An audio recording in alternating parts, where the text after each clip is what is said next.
A lot of us grew up with a few consoles that we all just loved. My first one was probably the Atari 2600, which my uncle bought me, and I just played Pac-Man and a few other pretty cool games. Very fun system. I only threw it out like last year after it finally decided to stop working. But my main favorite system ever was probably the Commodore 64. Now, I've always wanted to start playing it again. Every couple years, I actually load it up. My original still works, which is pretty cool. I've got that, what, since 87, I think? My dad bought me that, which was pretty amazing. I mean, it was really expensive back then. So when I asked for it and he said, sure, I was like, what? Legend. So I've always been wanting to pick it up again and start playing, and so I thought, why not just do it and record, you know, some videos of certain games I loved in case other people might want to give it a shot, games I haven't heard of. Especially a lot of my friends who grew up playing the Super Nintendo or even the previous NES.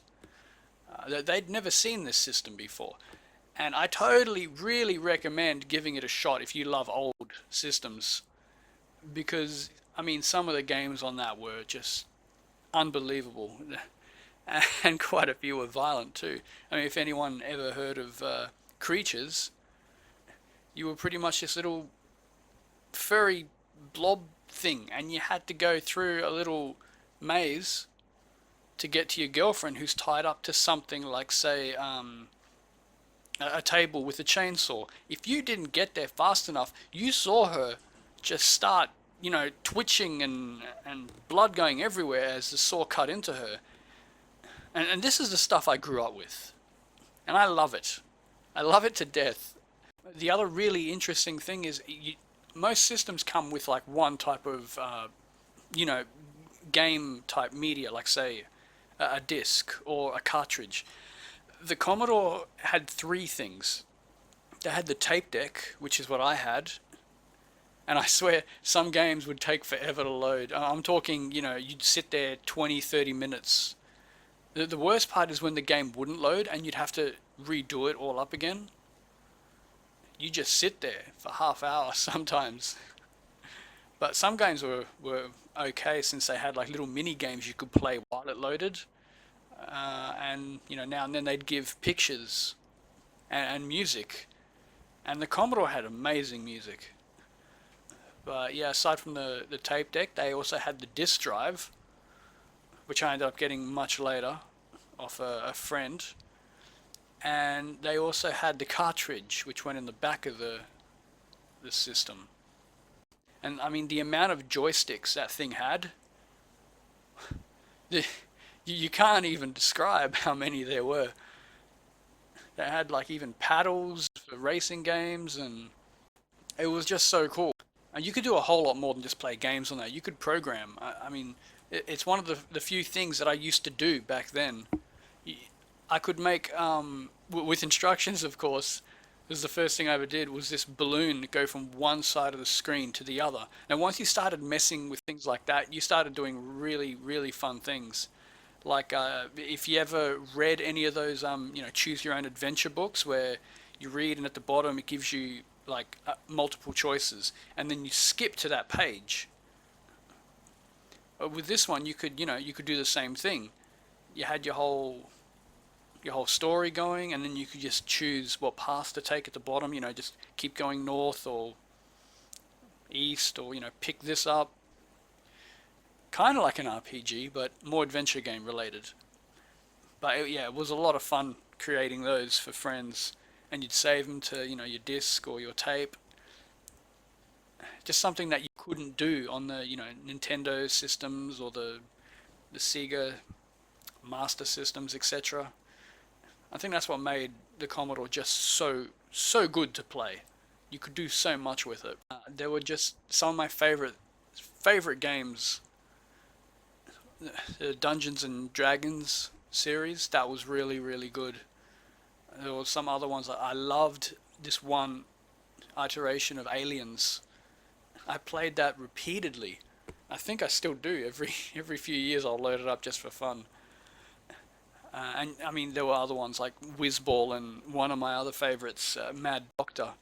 After the Commodore 64 was the Amiga, which was amazing. I never owned it, sadly, but by then the company was sort of dying because of stupid things in the background or whatever. At least to me. I mean, I'd like to think from old rumors and stuff back then. In the days where there was no internet, you just got magazines or word of mouth, and they'd make up stories. And one of my favorite ones was the owner, no, the president of the whole company bought himself a private jet. And from there, it just went silly. For me, I mean, I'd like to think that he got his jet, then he grabbed his Commodore groupies with him, and he just flew off to, different places. He would go to Vegas with all this money that he didn't have. He just landed his plane on top of this one casino that was his private little play hole. Go down, waste all the money, and then go back home.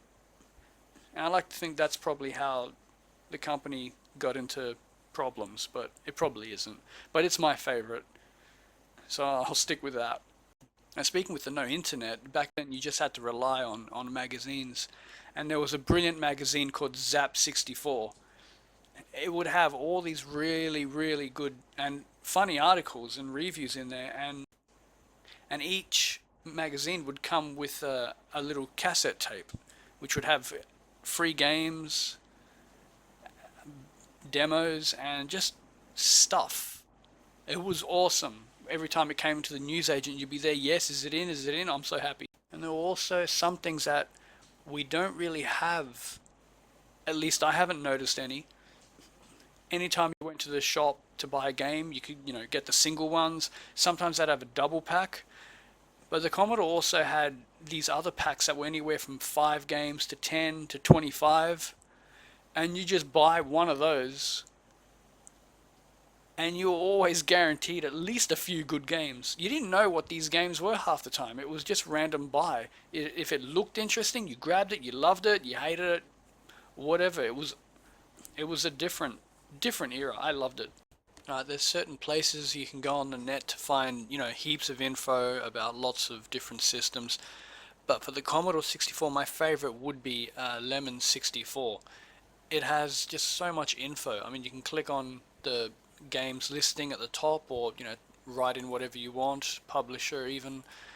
And on the side here, there's just rated from normal people what they thought of each game. Like, let's say, here's one, Great Gianna Sisters.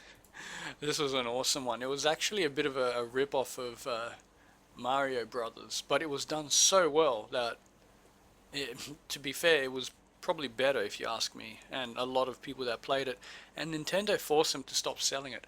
But anyway, it shows here, all the people involved, how many players, reviews, the Zap magazine, which I mentioned before. If you were to click on, say, that link, it would load up, and there's the review back then of what they said about the game and what they gave it. Skip to the end, scroll down, and there's on the side just all the cool stuff about the game. It was just great. I love this site. It gives you everything that you need to know. No ROMs. I mean, there's a couple of them that are worth that have links for them, but you'll have to go to other emulator sites for that sort of stuff. But yeah, it's great. If you wanted access to these Zap magazines, there's actually a torrent out there that has every issue in it, which is really cool. But yeah, that's that there, and I mean, you got screenshots here for each one. What people say about it, just here, comments as well, which is really useful, and overall rating. Great site, worth going to if you want to look up more info about Commodore games. I mean, look, even there, it says all the other systems it came out on. The Amiga was a wonderful one. Atari ST, I'm sure a lot of people remember, and the Amstrad. That was the actual first computer, as in, like our current computers sort of thing that I actually got involved with. A friend had that. So many awesome games. Loved it. So yeah, I'm gonna be uploading a few things of some of my favorite games. If you can think of any you want to see me play, give a yell, and I'll whack it on and see how I cope with it if I've never played it before. Hope you enjoy my stroll down memory lane.